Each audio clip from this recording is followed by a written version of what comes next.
नमस्कार, स्वागत है आपका ओके इंडिया में। आपके साथ मैं हूं रंजना शर्मा। वित्त मंत्री अरुण जेटली ने संसद में बजट पेश कर दिया है। बजट में टैक्स दरों में कटौती की गई। जेटली ने किसानों के लिए अपनी सरकार का पिटारा खोला। 10 लाख करोड़ का कर्ज माफ करने का ऐलान किया और खासकर पूर्वोत्तर और जम्मू कश्मीर के किसानों को प्रमुखता दी जाएगी, एक ऐलान किया। बजट में हर गरीब को रोजगार देने का वादा किया गया। सरकार ने मध्यम वर्ग को भी राहत दी। इनकम टैक्स की सीमा में भी बदलाव किया गया है। 3 लाख तक की आय पर कोई टैक्स नहीं लगेगा, जबकि 5 से 10 लाख रुपए तक की आय पर 20% इनकम टैक्स लगेगा। आम बजट के साथ ही रेल बजट भी पेश कर दिया गया है। अब ई टिकटिंग पर कोई टैक्स नहीं लगेगा, जबकि 7000 स्टेशनों पर सोलर लाइटों के साथ साथ 3500 किलोमीटर की नई रेलवे लाइन भी बिछाई जाएगी। उधर सरकार ने बजट में किसानों पर पूरा फोकस किया है। 5 साल में किसानों की आय दोगुना करना, 10 लाख करोड़ का कर्ज माफ और 5000 करोड़ सिंचाई फंड देने का ऐलान किया है। बड़ी बात यह है कि नोटबंदी के बाद सियासी चंदे पर भी सर्जिकल स्ट्राइक हुई है। अब सियासी पार्टियां एक शख्स से केवल 2000 रुपए तक ही नगद ले सकती हैं। इससे ज्यादा का भुगतान चेक के जरिए होगा। वहीं देश के आर्थिक अपराधियों पर भी सरकार ने सख्ती दिखाई है। देश छोड़कर भागने वाले आर्थिक अपराधियों की संपत्ति जब्त होगी। अगर चेक बाउंस होता है तो उसमें भी कड़े नियम बनाए गए हैं। वहीं डाकघरों में पासपोर्ट बनाने की प्रक्रिया भी शुरू कर दी जाएगी।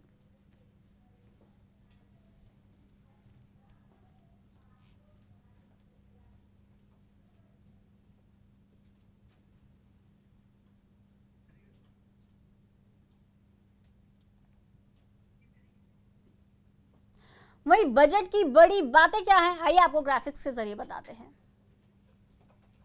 तो रेल बजट और आम बजट एक साथ पेश हुआ। इसकी बड़ी बातें क्या है वो हम आपको बता रहे हैं। 2,74,114 करोड़ का रक्षा बजट रखा गया है। बड़ी बात, रेल विकास के लिए 1.32 लाख करोड़ का बजट रखा गया है। वित्त मंत्री अरुण जेटली ने अपने बजट में जो अहम बात कही वो हम आपको बता रहे हैं। इसके अलावा 3 लाख से ज्यादा कैश में लेन देन नहीं हो सकेगा।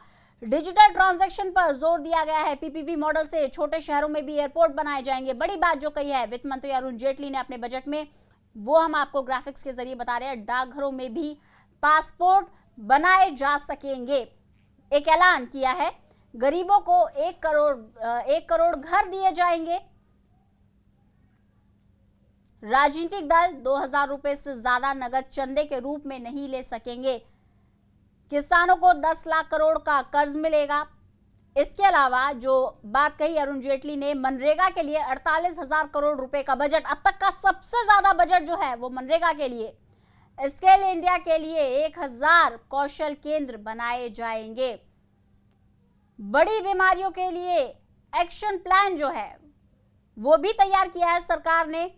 न्यूनतम आय की सीमा 2.5 लाख से बढ़ाकर 3 लाख रुपए कर दी गई है। तो पहले जो 2.5 लाख रुपए थी वो अब 3 लाख कर दी गई है। वित्त मंत्री अरुण जेटली ने कई अहम घोषणाएं की अपने बजट में।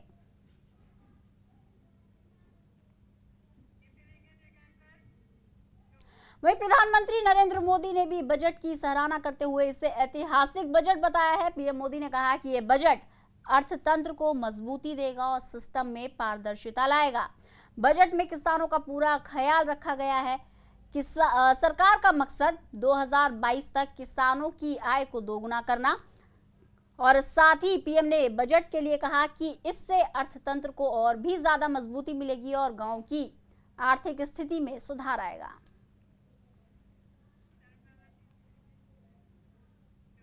वहीं वित्त मंत्री अरुण जेटली ने आम बजट को लोकसभा में पेश किया, जिसके बाद कांग्रेस उपाध्यक्ष राहुल गांधी ने बजट पर अपनी प्रतिक्रिया दी और इसे शेरो शायरी वाला बजट बताया।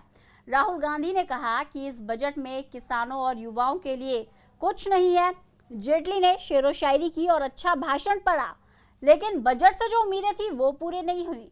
राहुल गांधी ने कहा कि उम्मीद थी कि नोटबंदी से आहत लोगों को कुछ राहत मिलेगी, किसानों बेरोजगारों के लिए कुछ बड़ी घोषणाएं होंगी, लेकिन ऐसा नहीं हुआ।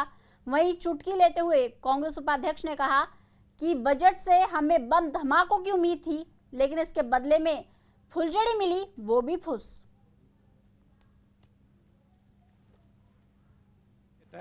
That's good. But on the fundamentals, the main issue facing India today is jobs and how India is going to solve the job problem. On that, absolutely nothing. No vision, no idea. So for farmers, absolutely nothing. Basic misunderstanding of what Narega is. So no, we were expecting some fireworks. वहीं हरियाणा के मुख्यमंत्री मनोहर लाल खट्टर ने budget को सराहनीय बताते हुए कहा कि आम बजट जनता का बजट है और इसमें हर वर्ग का ख्याल रखा गया है। जो भी जरूरी चीजें थी उनकी राशि बढ़ाई गई है और हर वर्ग को ध्यान में रखते हुए घोषणाएं की गई हैं। बजट की प्रारंभिक जानकारी मिली है। बहुत ही एक अच्छा बजट आया है, चाहे वो किसानों की दृष्टि से, गरीब जनता की दृष्टि से, हाउसिंग के लिए भी उसमें एक पैसे को बढ़ाया गया है। उसमें फसल बीमा योजना का जो राशि है वो बढ़ाई गई है, मनरेगा की राशि उसमें बढ़ाई गई है। ग्रामीण विकास के नाते से लगभग 2.25 करोड़ रुपये, 1,87,000 करोड़ रुपया ये राशि उसमें रखी गई है।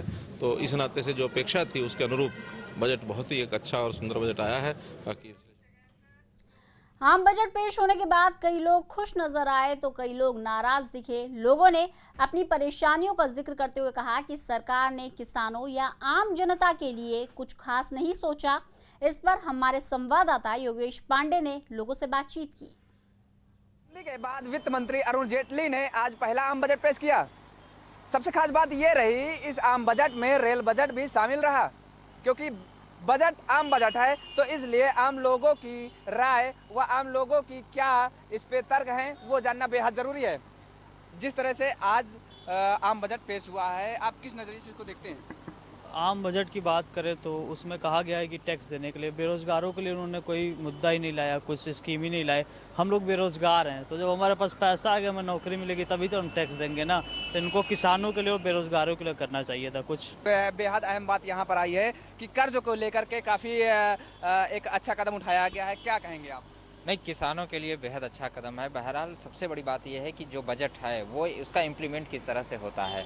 किसानों को छूट देने की बात कही गई है, ऋण में छूट, उनके ऋण सीमा भी बढ़ाई गई है। लेकिन जिस तरह से वर्तमान स्थितियां हैं उसको अगर मैनेज कर, उसको देखते हुए अगर ये बजट इम्प्लीमेंट होता है तो ठीक है, अगर नहीं हो पाता है तो ये बिल्कुल प्रभावहीन माना जा सकता है। जी बिल्कुल, साफ तौर से आप जिस तरह देख रहे हैं वो यहाँ पर लोगों का कहना है कि बजट का इम्प्लीमेंटेशन जो है वो ठीक तरह से यानी जमीनी तौर पे उतरना बेहद जरूरी है, तब तो बजट सार्थक होगा। कैमरा पर्सन मानस के साथ Yogesh Pandey, okay India news, Lucknow. तो वित्त मंत्री अरुण जेटली ने आम बजट पेश कर दिया है। कैसा रहा बजट, इस पर प्रतिक्रिया आपने सुनी, लेकिन क्या कहना है राजनीतिक दलों का और साथ ही साथ मार्केट एक्सपर्ट्स का, इस पर हम चर्चा करेंगे। हमारे साथ हमारे खास मेहमान भी शामिल हैं। मनीष हिंदवी जी जुड़ गए हैं हमारे साथ, इकोनॉमिक एक्सपर्ट हैं। डॉक्टर रोहित मिश्रा हैं, बजट एक्सपर्ट, हमारे साथ जुड़े हैं लखनऊ से। इसके अलावा राकेश कुमार जी हैं हमारे साथ, पॉलिटिकल एक्सपर्ट, और मनोज भारद्वाज जी हैं, कांग्रेस के नेता। बहुत बहुत स्वागत है आप सभी का हमारे साथ चर्चा में। सबसे पहले आपसे प्रतिक्रिया जानना चाहूंगी कि बजट आ गया है, वित्त मंत्री अरुण जेटली से कई सारी उम्मीदें की जा रही थी, कितना वो उम्मीदों पर खरे उतर पाए हैं? सबसे पहले मनीष जी आपके पास, क्या लगता है जो बजट आया है इस पर आपकी प्रतिक्रिया क्या है?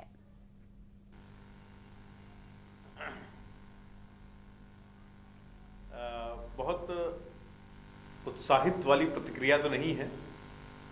मतलब ठीक है, बजट जितनी उम्मीदें थी वो बजट में पूरी होती दिख नहीं रही हैं। डिमोनेटाइजेशन के बाद का भारत था, ये उम्मीद थी कि कुछ किया जाएगा, क्योंकि बिजनेस सेंटिमेंट्स डाउन है, लोग खर्च करने में, डिमांड नीचे की तरफ है और इकोनॉमी में मंदी है जी। तो मुझे ये उम्मीद था कि कुछ बजट में जैसे था ना कि कुछ बड़ा किया जाएगा, चाहे वो टैक्स को लेके, जैसे टैक्स के सेक्टर में बात करिए आप जी, तो इनकम टैक्स में कुछ बड़े बदलाव की उम्मीद मुझे थी, वो नहीं हुई। बहुत सामान्य सा बदलाव है, या यूं कहिए कि एक झुंझुना दे दिया गया कि 2.5 लाख से 3 लाख कर दिया गया लिमिट, और 3 से 5 के बीच में 5% से सीधे 20% है। आप देखिए बीच में 10 नहीं आ रहा है। इसका मतलब कहीं ना कहीं इस बात की मंशा थी कि भाई हाँ, दिखाने के लिए कुछ दे दो। ठीक।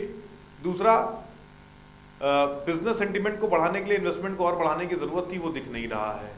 जी रियल अनएम्प्लॉयमेंट के सेक्टर पर इस वक्त थोड़ी सी निराशा पूरे विश्व में है, और भारत में खास तौर से अगर आप देखें तो पिछले 5 सालों के हाईएस्ट अनएम्प्लॉयमेंट पिछले साल था, 5% के आसपास अनएम्प्लॉयमेंट था, और इस साल आईएलओ की रिपोर्ट है कि इस साल भी अनएम्प्लॉयमेंट हायर साइड में रहेगा।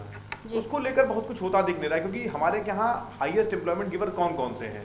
रिटेल सेक्टर है, उसको लेकर बात तो की गई, लेकिन कोई स्पेसिफिक विजन नहीं दिख रहा है। रियल एस्टेट सेक्टर है, वो डाउन है डिमोनेटाइजेशन के बाद, उसको बढ़ाने के लिए कोई बहुत बड़े या उपाय दिख नहीं रहे हैं।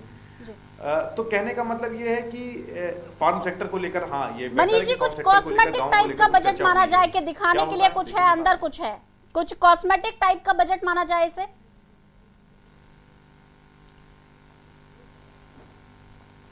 कॉस्मेटिक तो नहीं कहा जा सकता, लेकिन एक औसत बजट कहा जा सकता है जी। कुछ चीजें अच्छी भी हैं रंजना जी, जैसे इंफ्रास्ट्रक्चर को लेकर अगर आप देखेंगी तो कुछ बेहतर है। 39 लाख करोड़ को अलॉटमेंट किया गया है। नेशनल हाईवे को लेकर अच्छा काम पिछले साल भी किया गया था और इस साल भी करने की तैयारी है जी। तो मतलब कुछ चीजें बेहतर हुई हैं, तो मैं इसको एक औसत बजट मानता हूँ। कुछ अच्छा कुछ खराब मिलाकर एक बजट है। रोहित मिश्रा जी, इसलिए नहीं क्योंकि मैंने कहा नहीं, डिमोनेटाइजेशन जैसे एक्सट्रीम स्टेप के बाद का बजट था ये। रोहित मिश्रा जी, कितनी उम्मीदों पर खरा उतरता है ये बजट? और खासकर मार्केट की बात करें, सेक्टर्स की बात करें, यूथ को देखें, तो कितना समझते हैं आप इसे, कितना ये उम्मीदों पर खरा उतरता है?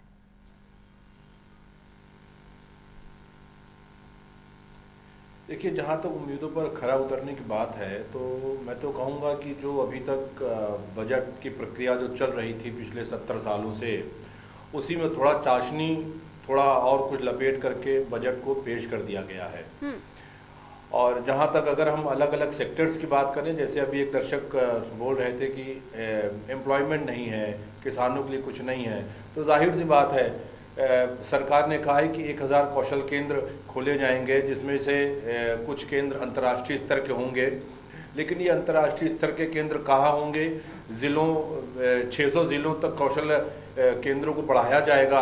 ये 600 ज़िले कैसे चिन्हित होंगे, कैसे इनका आइडेंटिफिकेशन होगा, ये सारी बातें बजट में कहीं ना कहीं लैप्स हैं।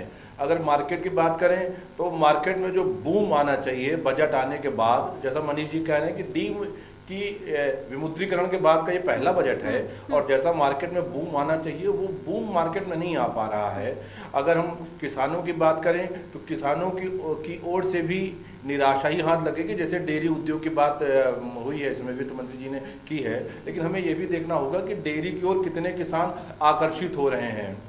हमें यूरिया भी इसमें कहीं नहीं मिल रहा है, हमें कहीं इसमें ग्रामीण बिजली भी नहीं मिल रही है, हमें ये भी नहीं मिल रहा है कि कितने गांवों तक बिजली पहुंचाने का प्राविधान है अगले 1 साल में या 2020 तक या आगे के या आगे आने वाली योजनाओं में। तो कुल मिला जुला करके वही पुरानी बातों को नए शब्द दे दिए गए हैं, शब्दों का नया आवरण है, बाकी जो अभी तक होता आया बजट में वही है। बिल्कुल। राकेश कुमार जी, नोटबंदी के बाद बड़ी उम्मीदें की जा रही थी कि शायद कुछ अच्छा मिलेगा, उसके अकॉर्डिंग प्रतिक्रिया ये आ रही है कि जो सोचा था वैसी उम्मीदों पर खरा नहीं उतर पाया। आप किस तरह से देखते हैं बजट को? देखिए, ऐसा है कि सबसे पहले तो आज बहुत खुशी का दिन था, बसंत पंचमी थी, लेकिन उसके साथ ही साथ ये निराशा की भी बात है कि आज के दिन जो बजट आया वो बहुत ही निराशाजनक आया एक गरीब व्यक्ति के लिए। अगर नोटबंदी की बात जैसा कि आपने कहा, तो नोटबंदी में 50 दिन तक हिंदुस्तान का हर एक आदमी बैंक के बाहर भूखा प्यासा लाइन में लगा रहा। उसको इस बात का कहीं ना कहीं विश्वास था कि 50 दिन ये खड़े होने के बाद हमारा देश में कुछ नई क्रांति आएगी। लेकिन आज का ये जो बजट है बहुत निराशाजनक बजट है। इस बजट के बाद किसी के हाथ कुछ नहीं आया। 2.5 लाख को बढ़ाकर 3 लाख कर दिया गया। ये एक तरीके से हम ये माने कि ऊंट को जीरा दे दिया गया। उसी के साथ आप ये भी देखें कि भेदभाव की राजनीति भी इसके अंदर कहीं ना कहीं शामिल है। हम देखें तो यूपी में 24 घंटे बिजली देने का वादा किया भारतीय जनता पार्टी ने, लेकिन इस बजट के अंदर कहीं पर भी उत्तर प्रदेश में प्लांट लगाने की बात नहीं की। उसी के साथ किसानों की दुर्दशा को सुधारने की बात बीजेपी करती है, लेकिन इस बजट के अंदर किसानों की कर्ज माफी की बात कहीं नहीं की। और कहीं ना कहीं अगर हम पक्षपात को देखें तो हम ये देखेंगे कि 2 एम्स बनाने की बात की गई है, और दोनों एम्स वहां बनाने की बात की गई है जहां पे भारतीय जनता पार्टी की सरकार है, गुजरात में भी और झारखंड में भी। तो कहीं ना कहीं ये जो बजट है ये पक्षपात से भी लिप्त है। और मैं ये भी कहना चाहूंगा कि अरुण जेटली जी का जो ये नाम था अरुण का नाम है सूर्य। तो कहीं ना कहीं ये लग रहा था कि सूर्य के प्रकाश जैसा बजट आएगा, लेकिन ये अंधकार के प्रकाश जैसा बजट है।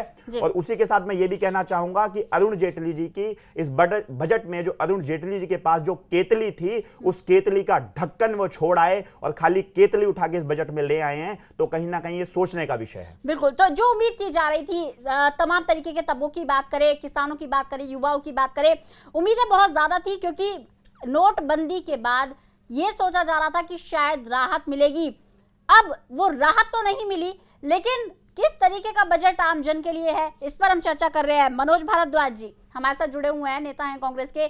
मनोज भारद्वाज जी, राहुल गांधी कह रहे हैं कि उम्मीद तो की जा रही थी कि कोई बम होगा, फुलझड़ी मिली वो भी फुस, तो क्यों वो इस बजट को फुलझड़ी बता रहे हैं? देखिए रंजना जी, मुझसे पूर्व जो भी पैनलिस्ट यहाँ बैठे हुए हैं, एक्सपर्ट हैं मार्केट के, इनकी बात से मैं पूर्ण रूप से सहमत हूँ। और उसमें मैं और 2-3 बातें ऐड करना चाहूँगा। मैं आपको बताना चाहता हूँ कि ये बजट जो है, ये एक आम बजट ना होकर के वोट बजट मुझे ज़्यादा नज़र आ रहा है। इसके अलावा इसके अंदर भारतीय जनता पार्टी ने अपनी सहूलियत के मुताबिक इसको पेश किया है। मैं आपको बताना चाहता हूँ कि आज देश के अंदर 70% युवा, भारतीय जो आबादी 70% युवाओं की है, तो इसमें युवाओं को लेकर के, उनके रोज़गार को लेकर के कुछ भी प्रावधान नहीं किया गया है। इसके साथ साथ जो मेडिकल क्षेत्र है, उसके अंदर अगर हम देखते हैं तो उसमें केवल उन्होंने 5000 सीटें जो है ना बढ़ा दी हैं। आप एक चीज़ देखो कि आज हमारे मेडिकल क्षेत्र के अंदर 61 लाख का बैकलॉग है, जिसको कि एक्सपर्ट मानते हैं और मार्केट के आंकड़े कहते हैं। अब 61 लाख लोगों की जरूरत है वहाँ पर, और वहाँ पर सिर्फ केवल 5000 सीटें आप बढ़ा रहे हैं। तो वहाँ पर भी हेल्थ के ऊपर काम करने की बहुत बड़ी आवश्यकता थी, नहीं, लेकिन वहाँ पर भी तो जरूरत है। वो ये दे रहे हैं कि सिर्फ योजनाएं बनाने से कुछ नहीं होगा, उन्हें इम्प्लीमेंट किया जाएगा। ये सोचकर ज्यादा लंबे लोक लुभावने वायदे नहीं किए गए हैं, ये तर्क दिया जा रहा है। इसके अलावा इसके साथ साथ आप ये देखिए कि जहाँ तक ग्रामीण विकास की बात है, उसमें 1,87,000 करोड़। आप एक बात सोचिए, हिंदुस्तान इतना बड़ा देश है हमारा, उसके अंदर करीब करीब 1.25 लाख गाँव आते हैं। तो 1,25,000 गाँव है, 1,87,000 करोड़ का आपका बजट है। तो एक गाँव को 1.25 करोड़ रुपया अगर मिल रहा है, तो गांव हमारे जो हैं वो शहरों से या कस्बों से बहुत दूर अंदर तक जाकर हैं, तो वहां पर कैसे आप इंफ्रास्ट्रक्चर को डेवलप करेंगे? मेरी समझ से बाहर है। इसके साथ साथ आपकी समझ से बाहर इसलिए क्योंकि कहना भारतीय जनता पार्टी का ये है कि कांग्रेस लोक लुभावने वायदे कर देती थी, पूरे नहीं करती थी। हम बजट ऐसा लेके आए कि उसे इंप्लीमेंट करके दिखाएंगे, वो तो ये दावे कर रहे हैं। इंप्लीमेंट भी अगर करेंगे तो कुछ को आधार होगा। आज महंगाई इतनी बढ़ चुकी है, आप देखिए, इस महंगाई के ज़माने में अगर 1,15 करोड़ रुपया अगर एक गांव को मिलता है तो उसमें क्या कर पाएंगे? अभी मैं बताना चाहता हूं कि ये जो अभी नोटबंदी हुई थी, नोटबंदी जब हुई थी तो उसके अंदर हमारा जितना भी मजदूर तबका था वो गांव की तरफ पलायन कर गया। उनके रोजगार का आगे सिस्टम चलाना था। इन्होंने कहा भी हम जो डिजिटल इंडिया बनाएंगे। आप एक बात बताइए, इलेक्ट्रॉनिक्स आइटम जो एक आम मोबाइल आदमी जो आज इस्तेमाल कर रहा है, उस मोबाइल की कीमत बढ़ गई है। तो आप डिजिटल इंडिया कैसे बनाएंगे, किसके सहारे बनाएंगे, ये समझ से परे है। और दोहरी मार कहीं ना कहीं इसके ऊपर बजट के अंदर मारी गई है। मनीष जी, प्रधानमंत्री नरेंद्र मोदी ये कह रहे हैं कि दाल से डाटा तक का बजट है, और वहीं कांग्रेस के प्रवक्ता हमारे साथ बैठे हुए हैं, वो ये कह रहे हैं कि दोहरी मार पड़ी है। कितना इत्तेफाक रखते हैं आप?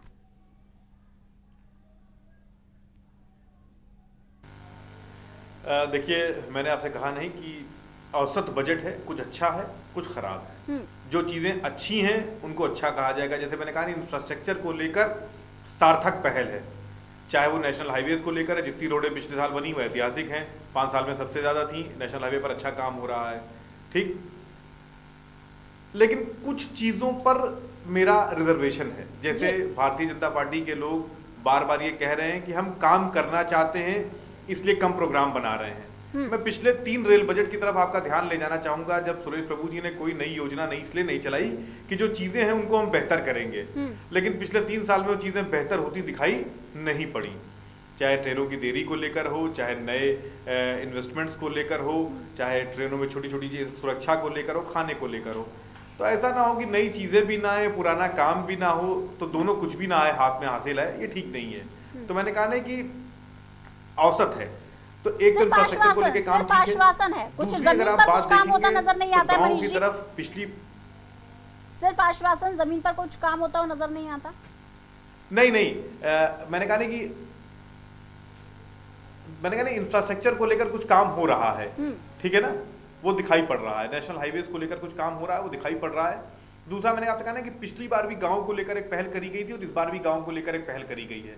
रंजना जी, सबसे बड़ा दुर्भाग्य ये है कि लिबरलाइजेशन के बाद, यानी पिछले 25-26 सालों में, 91 के बाद के भारत को आप ध्यान से देखें तो बजट में कहीं ना कहीं जो प्राइमरी सेक्टर था वो पूरी तरीके से नेग्लेक्टेड था जी। तो चलिए, कुछ बात तो शुरू हुई, पिछले बार बजट में भी फार्म सेक्टर को रखा गया, इस बार भी रखा गया। मैं तो इस बात से ही खुश हूं कि चलिए कम से कम जो भारत का वो बड़ा हिस्सा था, आज भी 60% आबादी गाँव में रहती है, कार्यशील जनसंख्या का 50% से ऊपर आज भी किसानी या प्राइमरी सेक्टर में जुड़ा है, उसको लेकर बात तो शुरू हुई। तो ये चीजें बेहतर है रंजना जी, जो अच्छी हैं वो अच्छी हैं, जो नहीं ठीक है वो नहीं ठीक। रोहित जी, कहा जा रहा है कि किसानों पर कुछ ज्यादा फोकस किया गया है, लेकिन एक अहम बात यह है कि किसानों की लागत मूल्य तो बड़ा है लेकिन उत्पादन मूल्य घट गया है। ऐसे में किस तरह से आप देखते हैं कि जहां किसानों को लेकर सरकार दम भर रही है कि हम किसानों को फोकस कर रहे हैं, कितना आप इत्तेफाक रखते हैं इससे?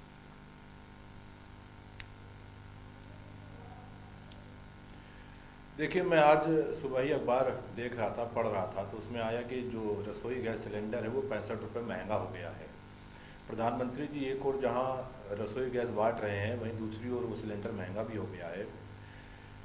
गांवों में, जैसा मैंने अभी पहले कहा कि यूरिया की बात नहीं है, अभी ग्रामीण बिजली की बात नहीं है, अभी मनीष जी जिस इंफ्रास्ट्रक्चर की बात कर रहे हैं उसमें नेशनल हाईवेज तो शामिल हैं ही, लेकिन गांव के खेत से निकल करके जो रोड नेशनल हाईवे पर मिल रही है उसकी कहीं इसमें कोई बजट में बात नहीं है।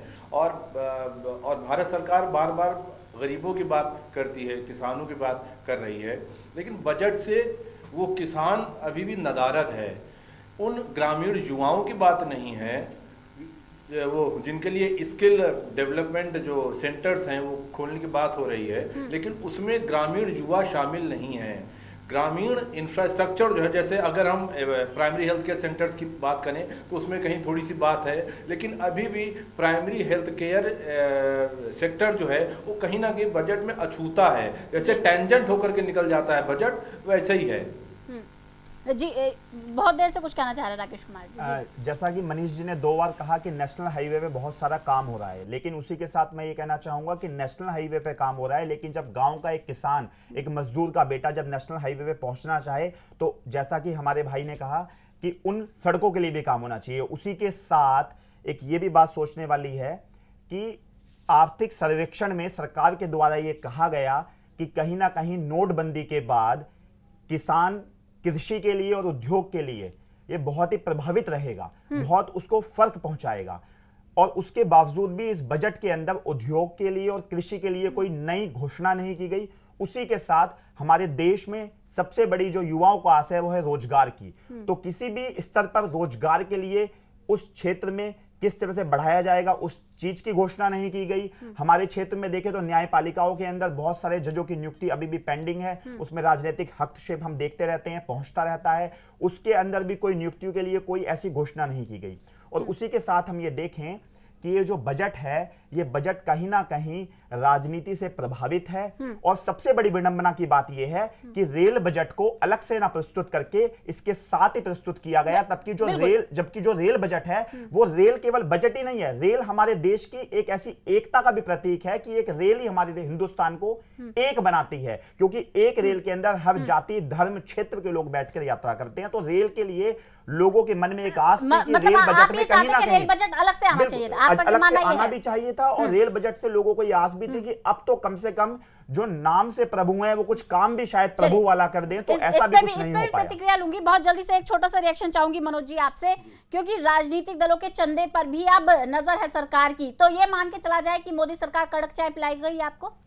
नहीं, ये तो अच्छी बात है अगर ऐसा किया तो उन्होंने, लेकिन इस साथ मैं आपको बताना चाहता हूं कि आज देश के अंदर छात्रों के लिए क्या किया इस फैसले के समर्थन में ये फैसला अच्छा किया उन्होंने, ये तो बहुत अच्छी बात अगर किया है तो जो अच्छी बात अगर की गई है तो उसके लिए कोई बुराई नहीं है, काफी अच्छा है। लेकिन नोटबंदी के समय में जब ये कहा गया कि सभी पॉलिटिकल पार्टीज अपना फंड जमा करा सकती हैं, तो वो कहीं ना कहीं दोहरा मापदंड देखा जाता है। चलिए, क्योंकि कुछ फैसले ऐसे हैं जिसका सराहना भी हो रही है, कुछ फैसले ऐसे हैं जिसको लेकर ये भी कहा जा रहा है कि ये नहीं होना चाहिए था। उम्मीदें बहुत सारी थी, चर्चा जारी रखेंगे, लेकिन यहाँ पर सवाल ये खड़ा होता है कि आम आदमी को इस बजट से क्या मिला, आम आदमी की उम्मीदें क्या थी, क्या वित्त मंत्री अरुण जेटली आम आदमी की उम्मीदों पर खरा उतर पाए हैं, और उतर पाए हैं तो कितना उतर पाए हैं? रुकते एक छोटे से ब्रेक ले, जल्द हाजिर होते हैं।